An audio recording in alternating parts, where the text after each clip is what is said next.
I was replacing the weather stripping on the back door when I heard Claire scream. Not scared. Angry. The kind of angry that comes right before someone gets hurt. I dropped my tools and ran inside. She was in the kitchen, shaking, holding a piece of paper. "Garrett," she said, "our son is trying to steal our house." That was December 18th, 2024. 5 days before Christmas. 5 days before my son's lawyer was scheduled to sell everything I'd spent 40 years building. We had less than a week to stop him. My name is Garrett Brennan. I'm 61 years old. Married to Claire for 38 years. One son, Kyle. He's 35. Or we had one son. I'm still figuring out which verb to use. I built houses for a living. Started as a laborer at 19, worked my way up to foreman by 30, ran my own crew by 40.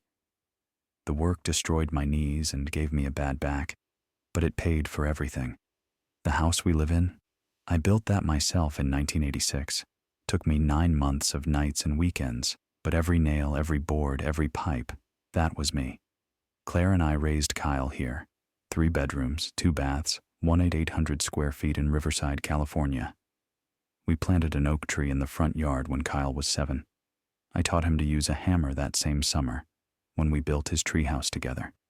He was wearing my old work gloves that swallowed his hands. "Watch the nail, not the hammer," I told him. "Trust your hands." He hit his thumb twice, cried a little, then tried again. Got it on the 3rd try, grinning like he'd won the lottery. I thought I was teaching him persistence. Turns out, I should have been teaching him gratitude. The house is worth about $485,000 now. We owe nothing on it. Along with my 401k, about $127,000, and our Social Security of $3,200 a month. That house is our retirement. It's everything. Or it was supposed to be. The paper Claire found was tucked in a drawer in the guest bedroom. We'd been cleaning for Christmas, getting ready for Kyle and his wife Sienna to visit. That's when she found it. A power of attorney document, dated June 15th, 2024, 6 months earlier. According to the document, I had given Kyle full authority to manage all my financial affairs, make healthcare decisions, and transfer or sell any property I owned. My signature was at the bottom, or something that looked like my signature. "I didn't sign this," I said. Claire's hands were still shaking. "I know you didn't." Clipped to the back was a letter from a law firm, Hartwell & Associates, professional letterhead, Newport Beach address. The letter was addressed to Kyle. "Dear Mr. Brennan, as discussed, we have prepared the necessary documentation for the refinance and transfer of the property located at 2847 Maple Drive, Riverside, CA. The closing is scheduled for December 23rd. Please ensure your father's power of attorney remains in effect until the transaction is complete. Our fee of $8,500 will be deducted from the proceeds as agreed. Best regards, Preston Hartwell, Esquire." I read it 3 times. The words didn't change. December 23rd. That was 5 days away. "He's selling our house," Claire whispered. "The house you built." I sat down at the kitchen table. My chest felt tight. Kyle had always been difficult. We'd bailed him out before. First time, credit cards, $8,000. Second time, more credit cards, $9,600. Then $15,000 for a pool cleaning business that failed in 8 months. Another $12,000 when he said he was investing in a friend's restaurant. The friend disappeared with the money. Last time was 2 years ago. $3,400 to save his car from repossession. Total, $48,000 over the years. Every time he promised it was the last time. Every time he lied. "I have to call him," I said. Claire put her hand on my arm. "Wait. Think first. If he forged your signature, if he's working with a lawyer to steal our house, we need help. He's our son." "I know." Her voice broke. "But that paper says he's trying to make us homeless." I called Kyle anyway. He didn't answer. left a message. Kyle, it's Dad. Call me back today. It's important. He didn't call back. I tried again at 6. Straight to voicemail. Tried Sienna's phone. Same thing. By 9, I was pacing. Claire was on her laptop, but she wasn't finding answers either. At 10:30, my phone finally rang. Kyle. Dad, hey, sorry, was in meetings. What's up? His voice was casual, normal, like nothing was wrong. We need to talk. Tomorrow. Can you come by?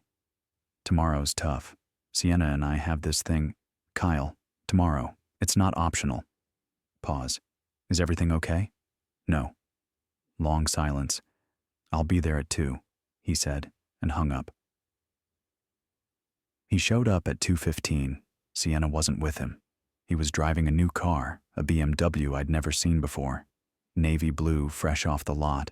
$60,000, easy. I was still driving my 2006 F-150 with 184,000 miles, the same truck I'd used to drive him to Little League. Claire and I were waiting in the living room. I'd laid the power of attorney on the coffee table. Kyle walked in, saw the paper, and stopped. Sit down, I said.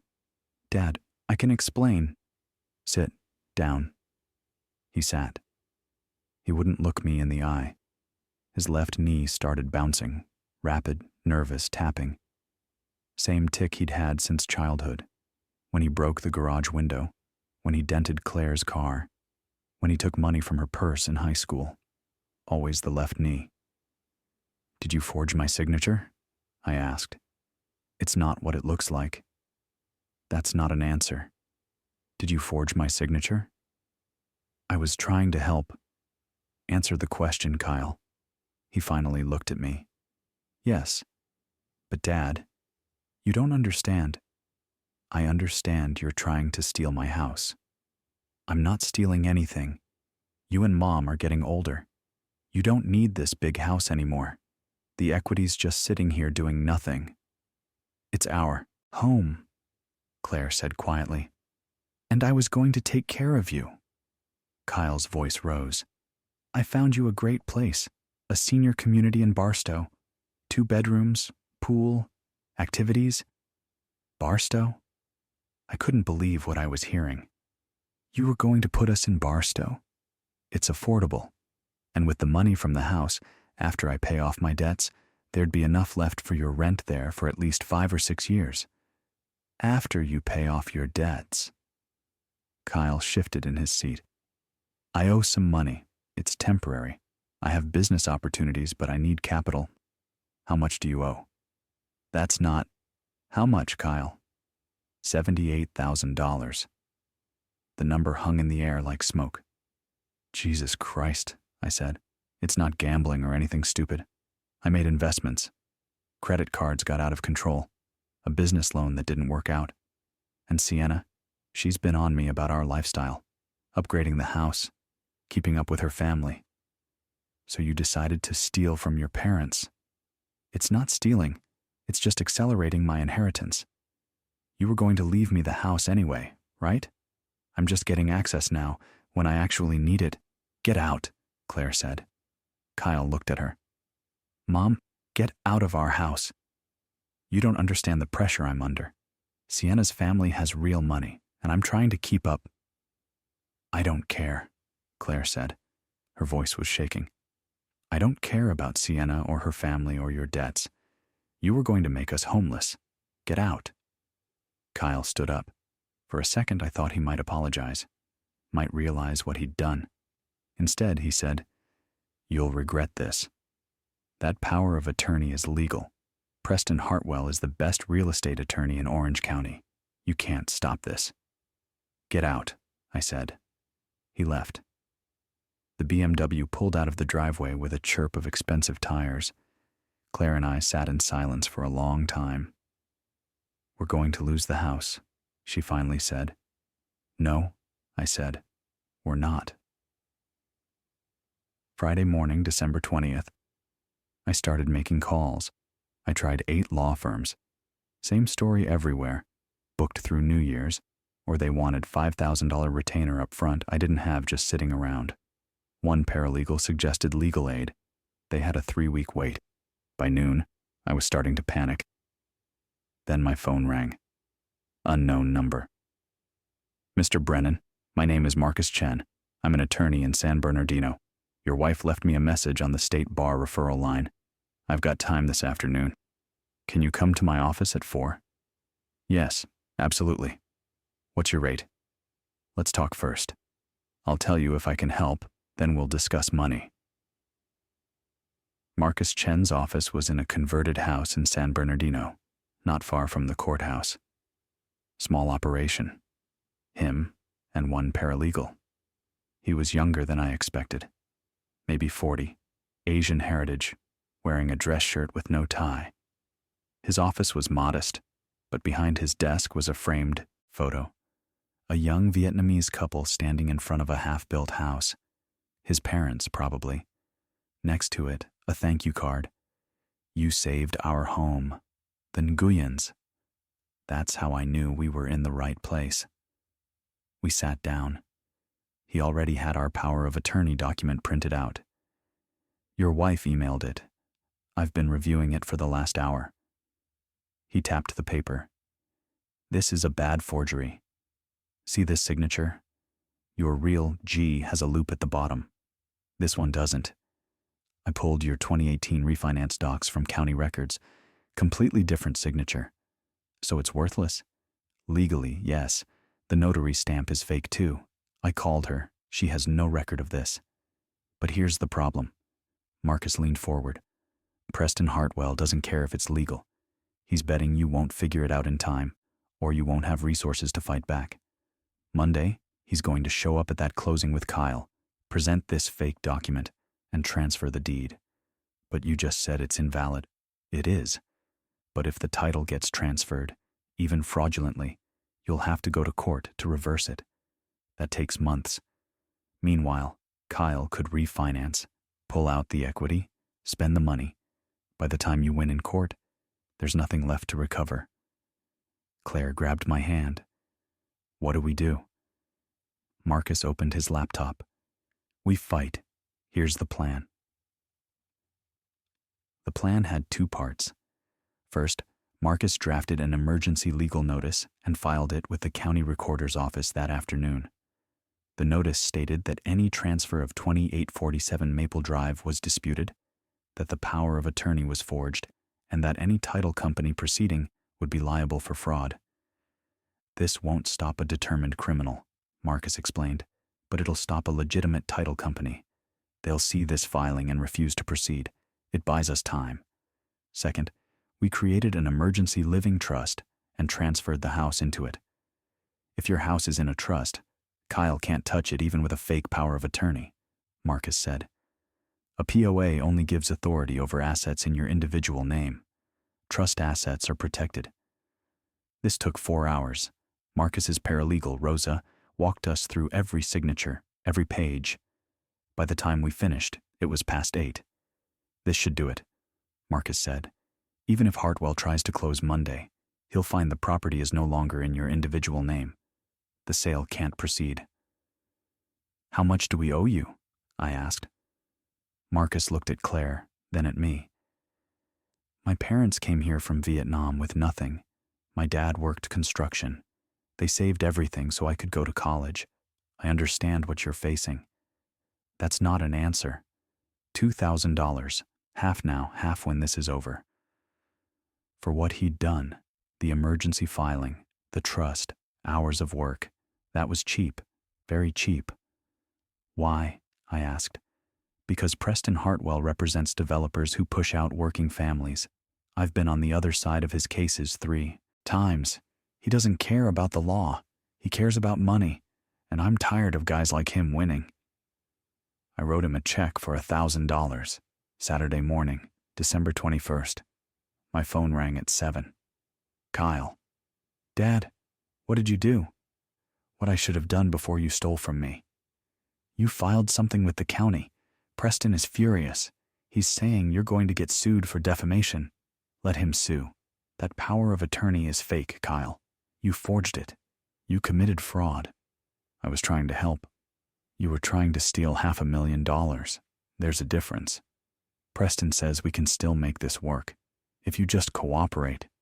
I'm not cooperating with a crime. The house is in a trust now. You can't touch it. Long silence. I needed that money, Kyle finally said. His voice had changed. Smaller. Almost childlike. Then you should have asked. Not stolen. You would have said no. You're damn right I would have said no. You're 35 years old, Kyle. Bad decision after bad decision, and every time I bailed you out. Your mother and I gave you $48,000 over the years. Every time you promised it was the last time. Every time you lied. I wasn't lying. Yes, you were. And this time, you weren't just lying. You were stealing. From your own parents. Sienna's going to leave me if I don't. Then let her leave. I was shouting now. If she only loves you for money, she doesn't love you at all. And if you're willing to destroy your parents to keep her, you don't deserve her anyway. Kyle hung up. Claire came into the kitchen. Did he apologize? No. She nodded slowly. I didn't think he would. On that night, I couldn't sleep. Kept seeing Kyle at 8 years old, holding that hammer in my oversized gloves. At 15, helping me pour concrete for the patio. At 20, graduating college. The first Brennan to get a degree. Where did I lose him? Was it all those nights I worked late? The weekends on job sites instead of his baseball games? Maybe if I'd been home more, paid attention more, he wouldn't have turned into someone who could do this. Claire found me at 3 a.m, sitting in the dark kitchen. You didn't do anything wrong, she said quietly. You gave him everything. He made his choices. I gave him money. Maybe I should have given him more time. She sat down next to me. Garrett, you worked yourself half to death so he could have opportunities you never had. You paid for his college. You taught him right from wrong. He knows better. He just chose wrong. He's still our son. I know. She took my hand. But that doesn't mean we let him destroy us. Monday, December 23rd. Marcus called at 10. They tried. Hartwell showed up at the title company with Kyle and the fake documents. The title company saw our filing and refused to proceed. Hartwell threw a fit, threatened to sue them. They showed him the door. So it's over? For now. But Hartwell's not done. He sent me an email this morning threatening to sue you for tortious interference, defamation, emotional distress, the whole playbook. He won't win, but he can make it expensive and annoying. Marcus paused. There's something else. I think you should file a criminal complaint. What they did is elder financial abuse. It's a felony in California. The DA takes these cases seriously. I thought about it, filing criminal charges against my own son. Let me talk to Claire, I said. And that evening, Claire and I sat on the back porch. The oak tree Kyle and I planted 28 years ago was strung with Christmas lights. I'd put them up 2 weeks earlier, back when I still thought he was coming for Christmas. If we file charges, he could go to jail, I said. I know. He's our son. He tried to steal our house, Garrett. Claire's voice was steady. He forged your signature. He hired a lawyer to help him. He was going to put us in a 1-bedroom apartment in Barstow and take everything we worked for. Maybe he'll learn from this. Maybe he'll change. Do you really believe that? I wanted to. God, I wanted to. But I'd been telling myself Kyle would change for 15 years. Since the first time he'd asked for money. Since the second time. The third. The fourth. No, I finally said. I don't believe that. Then we file charges. Marcus connected us with the Riverside County DA's office. We met with Deputy District Attorney Patricia Vance 2 days after Christmas. We brought everything. The fake power of attorney, the letter from Hartwell, bank statements showing Kyle's debts and our bailouts, records of the trust, Marcus's analysis of the forged signature. Patricia reviewed it all. Then she looked at me. Mr. Brennan, I'll be straight with you. Cases like this are hard to prosecute. Defense attorneys argue it was a family misunderstanding, that there was no intent to defraud. Juries don't like sending people's children to prison. So you won't take it? I didn't say that. This is clear-cut fraud. And Preston Hartwell is a known problem. We've been looking for a way to go after him for years. She tapped the fake power of attorney. If your son cooperates, testifies against Hartwell, we might offer him a deal: probation, restitution, counseling. And if he doesn't cooperate, then we prosecute them both. I looked at Marcus. He nodded. Do it, I said. The investigation took 3 months. During that time, Kyle didn't call, didn't text, didn't show up for Christmas or New Year's or my birthday in February. Sienna left him in January. I heard it through Claire's sister. Once the house deal fell through and Kyle's debts became public, Sienna decided she'd made a mistake. Filed for divorce. It was quick. Preston Hartwell tried to spin things. Claimed Kyle had deceived him, that he was a victim too. But Marcus helped the DA find 2 other cases where Hartwell had helped clients fraudulently transfer property from elderly parents. The DA offered Kyle a deal: testify against Hartwell, plead guilty to attempted elder financial abuse, accept 3 years probation and mandatory restitution, or go to trial and risk 5 years in prison. Kyle took the deal. The sentencing hearing was in April. Claire and I sat in the courtroom, 3 rows back. Kyle sat at the defense table with his public defender. He looked thin. His suit didn't fit right, probably borrowed. Preston Hartwell sat at the other defense table. His suit fit perfectly. $10,000. Easy. So did his smirk. The judge, a woman in her 60s, Judge Marilyn Torres, reviewed the plea agreements. Then she looked at me. Mr. Brennan, would you like to make a victim impact statement? I stood up. My knees cracked. Claire squeezed my hand. Your Honor, I built the house my son tried to steal. Built it myself in 1986. Took me 9 months. Every weekend. Every evening after work. I built it because I wanted to give my family something solid. Something that would last. I looked at Kyle. He wouldn't look back. I worked 43 years in construction. Destroyed my body doing it. My knees, my back, my shoulders. I did it because you provide for family. You work. You don't ask for handouts. You don't make excuses. You just do the work. My voice was shaking now.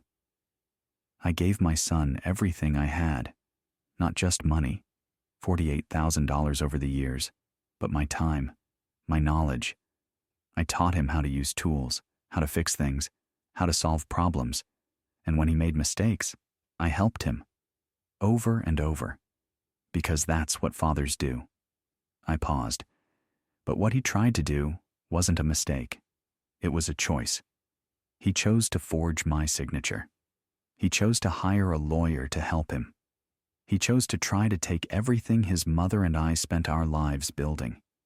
Not because he needed food or shelter. Because he wanted money to impress a woman who left him the second things got hard.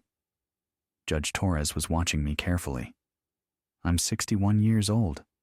My wife is 60. That house is our retirement. It's everything we have. If he'd succeeded, we'd have nothing. We'd be living in some apartment in Barstow, trying to survive on Social Security, watching our son spend the money we earned. I looked at Kyle again. This time, he looked back. His eyes were red. I don't know if I can forgive him. I don't know if I want to. But I know this. What he did was wrong, and he needs to face consequences. I sat down. The judge turned to Kyle. Mr. Brennan, do you have anything to say? Kyle stood. His voice was quiet. I'm sorry. I know that doesn't fix anything, but I am. I was desperate, and I made terrible choices.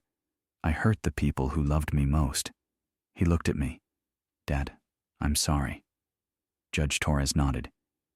Mr. Brennan, I'm accepting your plea. 3 years supervised. Probation.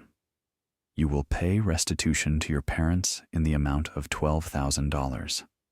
That includes their legal fees of $2,000, forensic analysis costs of $1,500, court filing fees of $800, and additional documented expenses of $7,700. You will complete 200 hours of community service. You will attend mandatory financial counseling. If you violate any term of your probation, you will serve the suspended sentence of 5 years in state prison. Do you understand? Yes, Your Honor. Then she turned to Preston Hartwell. Mr. Hartwell, you're a member of the California Bar. You took an oath to uphold the law. Instead, you facilitated elder abuse. You assisted in forging legal documents. You attempted to steal property from a man who spent 40 years building his life. Hartwell's smirk was gone. I'm accepting your plea as well. 18-month supervised probation, a fine of $65,000, payable to the Victim Compensation Fund, suspension of your law license for 2 years, 200 hours of community service, and if I ever see you in my courtroom again, I will show you no mercy. Do you understand? Yes, Your Honor. She banged her gavel. It was over. Kyle approached us in the hallway outside the courtroom. His public defender tried to stop him, but he waved her off. Dad, can we talk? I looked at him, really looked at him. His eyes were hollow. His hands were shaking. Not today, I said. I know I don't deserve. You're right, you don't. Maybe someday we can talk, but not today. He nodded slowly. I understand. Claire and I walked out of the courthouse. Marcus was waiting by his car. How do you feel? He asked. Tired, I said. But good. Thank you, Marcus, for everything. You did the hard part. Most people in your situation just give up. Let their family members get away with it because it's easier than fighting. You fought. He shook my hand. If you ever need anything, he said, you call me. In that summer, Kyle got a job with a construction company in Riverside. Not the company I used to work for, a different one, smaller. He started as a basic laborer, $22 an hour. I heard about it from Frank Martinez, an old friend who still works in the industry. Frank saw Kyle on a job site, asked around, said the kid was working hard, showing up on time, not complaining. He's got a long way to go, Frank said, but he's trying. One Saturday in July, Kyle showed up at the house. No warning, just pulled up in an old Ford pickup, not the BMW that was long gone, and got out. He had a bucket and some rags. I'm here to wash your truck, he said, if that's okay. I was working in the garage. Claire was inside. You don't have to. I know, but I want to. I watched him work. He was quiet, methodical. Washed the truck, waxed it, cleaned the windows. Took him 90 minutes. When he finished, he put the bucket away and walked over to where I was standing. I'm not asking you to forgive me, he said. I know I don't deserve that. But I want you to know I'm trying. I'm paying you back. $50 a week from my paycheck. It'll take a while, but I'll pay back every cent. Okay, I said, and I'm going to the counseling, the financial stuff, the therapy. I'm doing the work. Good. He looked at the house I built. I'm sorry, Dad, for all of it. I didn't say anything for a minute. I looked at him, really looked. He'd lost weight, had dirt under his fingernails, real dirt from real work. His hands were calloused now, like mine used to be. The oak tree we'd planted when he was 7 stood tall in the front yard, its branches spreading wide over the driveway. Took 28 years to grow that strong. Maybe trust takes that long too. Maybe longer. Come back next Saturday, I said. The fence needs painting. He looked at me. Yeah? Yeah. Bring a brush. He nodded, climbed in his truck, drove away. It's been 8 months since the sentencing. Kyle comes by most Saturdays. We don't talk much. He works, painting, fixing, cleaning gutters, replacing boards. I work next to him. Sometimes Claire makes lunch. We eat together on the back porch. It's not forgiveness, not yet. Maybe not ever. But it's something. Last month, Kyle finished paying the first $1,000 of restitution. He brought the check himself, handed it to Claire in the kitchen. She took it without saying anything, but I saw her eyes get wet after he left. "He's trying," she said quietly. "I know." "Do you think he's really changed?" I thought about it. I don't know. But showing up every Saturday for 8 months? That's more than he's ever done before. She nodded, put the check on the counter, went back to making dinner. Preston Hartwell's law license was suspended. Last I heard, he's selling real estate in Arizona. Moved there to start over. Good riddance. Marcus still calls every few months to check in. Last time, he told me he'd taken on 3 more elder abuse cases. Said our case gave him the blueprint for fighting these things. "You started something," he said. "Other families saw what you did. They're fighting back now too." That made me feel good. Like maybe something positive came out of all this mess. Some nights, Claire and I sit on the back porch, watching the sun set behind the oak tree. The same tree we planted with Kyle 28 years ago. Its roots go deep now. Deep enough that nothing can knock it down. I think about that a lot. How long it takes to build something strong. How you can't rush it. You plant the seed, you water it, you wait. Some years it grows. Some years it just survives. But if the roots are deep enough, it lasts. That's what I did with this house. Spent 9 months building it in 1986. Every nail, every board. Spent 38 years living in it, maintaining it, protecting it. The foundation is solid. The frame is strong. It'll outlast me. And that's what I'm trying to do with Kyle. Not rebuild everything overnight. Just show up, do the work, let the roots grow back slowly, if they grow back at all. And the house is still ours. The title is clear, locked in the trust Marcus set up. Nobody can take it from us now. Not Kyle. Not some corrupt lawyer. Not anyone. I sleep through the night now. Don't wake up checking locks, worrying about paperwork, wondering if someone's going to steal what I spent my life building. Claire sleeps better too. She doesn't reach over in the dark to make sure I'm still there, still breathing. We're okay. We're safe. 2 weeks ago, Kyle brought someone by. A woman. Sarah. She works at the hospital, a nurse. He introduced her to us. Nervous, hands in his pockets like a teenager. "Sarah, these are my parents. Garrett and Claire." She shook our hands. She had a kind face. Tired eyes. The kind you get from working long shifts taking care of people. "Kyle's told me a lot about you," she said. "About the house. About everything." "Everything?" I asked.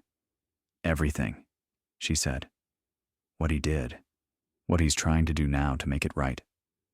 Kyle looked at the ground.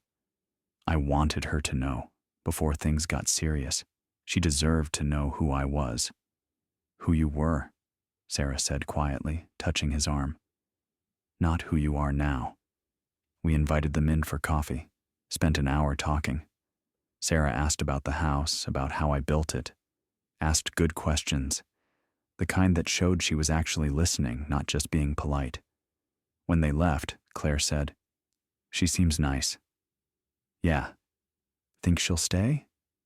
"I don't know, but she knows what she's getting into. That's more than Sienna ever did." Last Saturday, Kyle showed up with paint for the fence. Sarah came with him. She helped, rolled primer, while Kyle and I did the trim work. We worked in silence for a while. Then Sarah said, "Kyle told me you taught him how to use a hammer when he was a kid." "I did. He said you told him to trust his hands." "That's right." She smiled. He's been teaching me how to fix things, how to be patient with the work. Says his dad taught him that. I looked at Kyle. He was focused on the fence, painting careful, even strokes. Yeah, I said. I tried. For 43 years, I worked construction. I built things that last. This house will last. The foundation is solid. The frame is strong. The roof doesn't leak. I built it to outlast me, to be something I could leave behind, something that said, a man lived here, a man who worked hard, who kept his promises, who built something with his own hands. Kyle tried to take that from me, tried to steal it, sell it, erase everything I'd done, but he failed. The house is still here, still mine, still standing. And so am I. I don't know if Kyle and I will ever be okay. Don't know if I'll ever look at him without remembering what he tried to do. Maybe that's something I have to live with. Maybe that's the price of being a father. You love them even when they break your heart.